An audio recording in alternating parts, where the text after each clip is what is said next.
আপনার কপালে, আপনার ভাগ্যে যিনি আছেন তার জন্য সবটুকুন ভালোবাসাকে আপনি জমিয়ে রাখবেন। আপনি জানেন আপনার জীবনে, বৈবাহিক জীবনে একজন সঙ্গিনী আসবেন, এটা এক্সপেক্টেড।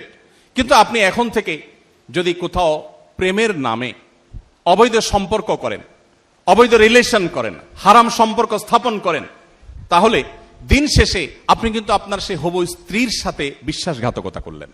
একজন নারী হিসেবে আপনি যদি কোনো ছেলের সাথে অবৈধ সম্পর্ক করেন জাস্ট সময় কাটানোর জন্য, জাস্ট টাইম পাস করার জন্য, তাহলে আপনি আপনার সেই হবু স্বামীর সাথে বেঈমানি করলেন, আপনি তার সাথে বিশ্বাসঘাতকতা করলেন। ইসলাম, আজকের পৃথিবী যেরকম বৈবাহিক জীবনে অন্য কারোর সাথে রিলেশনকে খারাপ ভাবে দেখে, ইসলাম তার চাইতে আগে থেকে আমাদেরকে এ ধরনের অনাচার থেকে, এ ধরনের হারাম সম্পর্ক থেকে বেঁচে থাকতে বলে। গোটা পৃথিবী বলবে আপনার যৌবনকে আপনি এনজয় করেন, আপনি যৌবনের উচ্ছলতায় হারিয়ে যান, আপনি ভোগ করেন। ইসলাম আপনাকে বলবে আপনি কন্ট্রোল করেন, আপনি নিজেকে নিয়ন্ত্রণ করেন। নবী করিম সাল্লাল্লাহু আলাইহি ওয়াসাল্লাম তার তারুণ্যকে এইভাবে তিনি সংরক্ষণ করেছেন। এজন্য আপনাদের তারুণ্যে যেন কালিমা না লাগে। আমাদের মুখতার ভাই বিবাহ সম্পর্কে বলছিলেন, একজন মুসলিম তরুণ তার তারুণ্যে মনে চাইলো আর কোনো পাপাচারে লিপ্ত হয়ে গেলেন, আল্লাহর অবাধ্য হয়ে গেলেন, বিবাহ বহির্ভূত কোনো সম্পর্কে জড়িয়ে পড়লেন, এটি কোনো মুসলিমের সাথে অন্তত যায় না।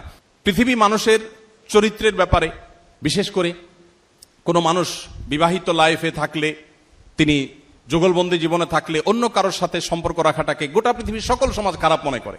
এটাকে মনে করা হয় নীতিহীনতা, যে তুমি একজন স্ত্রী থাকা সত্ত্বেও আরেক নারীর প্রতি কেন আসক্ত, স্বামী থাকা সত্ত্বেও আরেক পুরুষের প্রতি কেন আসক্ত, এটাকে গোটা পৃথিবীর মানুষ দোষের বিষয় মনে করে। নবী করিম সাল্লাল্লাহু আলাইহি ওয়াসাল্লাম যে জীবন দর্শন আমাদেরকে দিয়ে গেছেন, সেটা এর চাইতে আরো কয়েক ধাপ এগিয়ে। সেটা হলো আল্লাহ আপনাকে যে তারুণ্য দিয়েছেন, এ তারুণ্যের সবটুকুন ভালোবাসা আপনি জমিয়ে রাখবেন আপনার সে জীবন সঙ্গিনীর জন্য। যেই যুবক তার তারুণ্যকে, তার যৌবনের চাহিদাকে কন্ট্রোল করতে পারে না, নিয়ন্ত্রণ করতে পারে না, তার চরিত্রকে হেফাজত করতে পারে না, তার সম্ভ্রমকে সংরক্ষণ করতে পারে না, এই যুবক আব্দুল্লাহ ইবনে ওমরের উত্তরসূরি হতে পারে না, এই যুবক ওমর রাদিয়াল্লাহু তাআলার উত্তরসূরি হতে পারে না, এই যুবক মুহাম্মদ সাল্লাল্লাহু আলাইহি ওয়াসাল্লামের অনুসারী হতে পারে না, এই যুবক কখনো আব্দুল্লাহ ইবনে মাসউদের অনুসারী হতে পারে না, এই যুবক সেই সকল সাহাবীদের অনুসারী হতে পারে না যেই সাহাবীরা মক্কার যাযাবর থেকে অর্ধ পৃথিবীর বাদশাহী করেছেন।